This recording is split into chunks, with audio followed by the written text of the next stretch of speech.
నమస్తే, నేను బోస్ కుమారి. పవన్ కళ్యాణ్ గారు బయటకు వచ్చారు.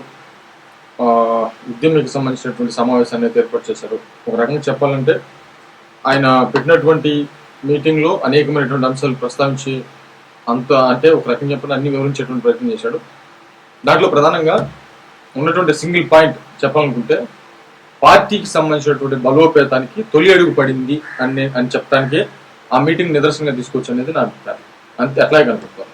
దీంట్లో ఆయన ఆరోగ్య విషయానికి సంబంధించి ప్రధానంగా మాట్లాడారు. అంటే ఎందుకు ఇప్పుడు మామూలుగా పవన్ కళ్యాణ్ గారి ఆరోగ్యం బాగలేదంటే విపరీతమైనటువంటి పూజలు జరిగాయి, ఎంతో మంది బాధపడ్డారు. ఆయనకు ఉన్నటువంటి కోట్లాది మంది అభిమానుల్లో నిజంగా చాలా ఆందోళన పడినటువంటి పరిస్థితులు అయితే ఉన్నాయి.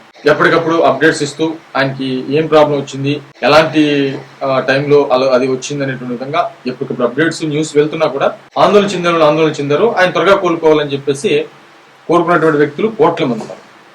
అయితే అంతే స్థాయిలో విమర్శించేటువంటి వ్యక్తులు కూడా ఉన్నారు. ఆయనకి ఏదో బాగలేకపోతే ఏదో మూలం కూర్చో ఉన్నాడు అనేటువంటి విధంగా చాలా అవహేళనగా, అంటే ఈ భూమి మీద వీళ్ళు శాశ్వతంగా ఉండేటువంటి వ్యక్తుల్లాగా మాట్లాడేటువంటి ప్రయత్నం చేసి దాన్ని కూడా రాజకీయంగా అవహేళనగా మాట్లాడేటువంటి ప్రయత్నం చేయడంతో విపరీతంగా జనసేన పార్టీ నుంచి వ్యతిరేకత వచ్చింది. మాట్లాడారు, వాళ్ళు కూడా కౌంటర్ చేయడం ప్రయత్నం చేశారు. వీటన్నిటికి సంబంధించి బయటకు వచ్చినటువంటి పవన్ కళ్యాణ్ గారు తన ఆరోగ్యానికి సంబంధించి మళ్ళీ దాని గురించి చెప్పేటువంటి ప్రయత్నం చేశారు. ఆయన కంప్లీట్ గా చెప్పారు, నాకు ఇట్లాగా ప్రాబ్లం వచ్చింది, అంటే సింపుల్ గా చెప్తున్నాను, శ్వాసకి సంబంధించిన ప్రాబ్లమ్స్ వచ్చాయి కాబట్టి దాంట్లో అంటే అడ్డం పడుతుంది, ఒక రాయిలాగా అయిపోయి అడ్డం పడుతుంది కాబట్టి దానికి సంబంధించి తీసేశారు.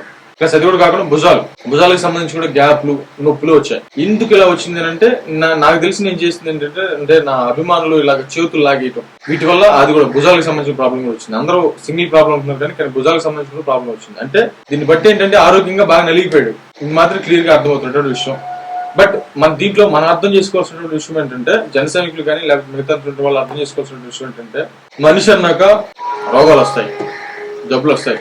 దానికోసం రాజకీయంగా కూడా అవహేళన చేసేటువంటి ప్రయత్నం చేయడం. ఎవరైతే అవహేళన చేశారో వాళ్ళు గుర్తుపెట్టుకోవాల్సింది ఏంటంటే, ఏదో అందరికీ అనారోగ్యాలు వస్తాయి, అందరికీ ప్రాబ్లమ్స్ వస్తాయి. దాన్ని కూడా అవహేళనగా రాజకీయంగా మాట్లాడేటువంటి ప్రయత్నం చేయటం కరెక్టా కాదా అని చెప్పేసి ఆత్మ పరిశీలన చేసుకోండి.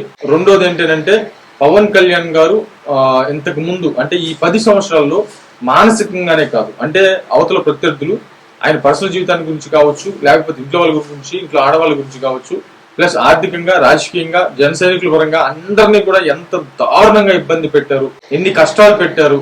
అట్లాగా మానసికంగా పవన్ కళ్యాణ్ గారు నలిగిపోయారు అనుకున్నాం, కానీ శారీరకంగా కూడా ఆరోగ్యపరంగా కూడా ఆయన డ్యామేజ్ అయ్యాడు. అంటే మరి ఎక్కువ కాదు కానీ డ్యామేజ్ అయ్యాడు అనేది మాత్రం క్లియర్ గా అర్థమవుతుంది అని చెప్పడంలో ఎటువంటి అసలు లేదు. మరి ఏమైతే చూడాలి.